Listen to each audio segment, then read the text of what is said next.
Bonjour tout le monde, on se retrouve pour une nouvelle vidéo sur le thème des pervers narcissiques. Et on va voir aujourd'hui un aspect spécifique de leur comportement qui est de rester le plus vague et le plus évasif possible sur ce qu'ils disent, que ce soit souvent sous forme de sous-entendu. Et ils le font en particulier lorsque l'on leur pose une question.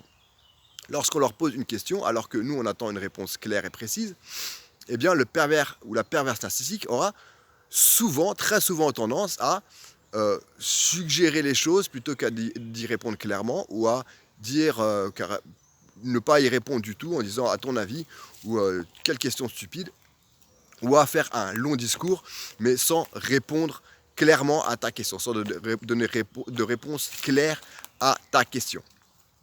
Et pourquoi est-ce que le pervers narcissique fait cela? Eh bien, parce que d'une part, pour pouvoir te frustrer de ne pas avoir de réponse claire à ta question, pour pouvoir t'embrouiller un petit peu l'esprit, et d'autre part, pour pouvoir après, par la suite, te reprocher de ne pas avoir tenu compte de sa réponse, de ne pas avoir tenu compte de ce qu'il t'a dit, puisqu'il ne t'a rien dit en fait. Mais pour pouvoir dire après, tu n'as pas compris ce que je t'ai dit, je t'avais pas demandé de faire ça, c'est pas comme ça qu'on fait les choses. Maintenant, on recommence, c'est pas comme ça que je voulais que les choses soient faites. Tu ne m'as pas écouté, tu ne m'as pas compris.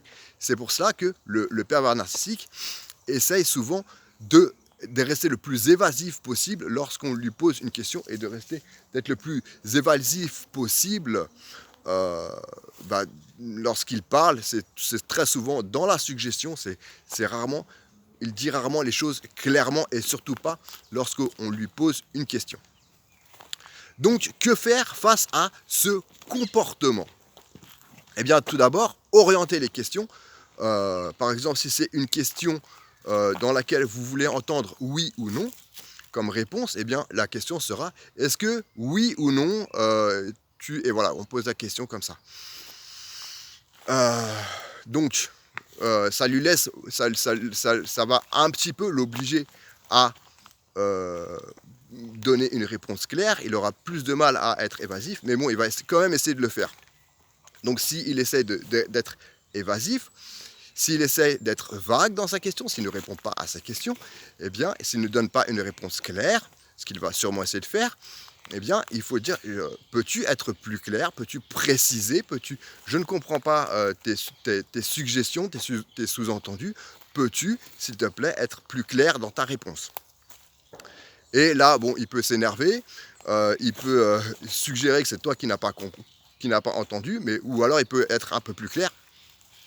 Et si à ce moment-là, la réponse qu'il donne est toujours vague, s'il ne donne toujours pas de réponse précise, eh bien, toi, tu peux lui dire, d'accord, je vais considérer que ta réponse à ma question, c'est oui. Que je vais considérer que ce que toi, tu viens de dire, c'est oui. Si toi, tu avais envie d'entendre oui, eh ben, tu lui dis ça. Ou si toi, tu avais entendu, ou si sa réponse allait plutôt vers le oui, bah, tu lui dis ça. Si sa réponse allait plutôt vers le non, bah, tu lui dis, je vais considérer que ta réponse, ça voulait dire non. Je comprends que ça veut dire non, dis-moi si je ne l'ai pas bien compris maintenant. Et voilà. Et comme ça lui évitera de lui dire après, oui, mais tu n'avais pas compris ce que je dis. Écoute, tu pourrais dire, ta réponse était oui, je t'avais spécifié clairement que moi j'avais compris oui, ou que moi j'avais compris non. Il ne peut pas te dire, non, mais tu avais mal compris. Donc voilà, c'était une petite astuce pour voilà, pour voir un petit peu le comportement du pervers narcissique et comment gérer ce comportement, comment faire face à ce comportement, comment ne pas rentrer dans ce jeu de manipulation. À très bientôt pour d'autres conseils sur ce sujet. À bientôt, au revoir.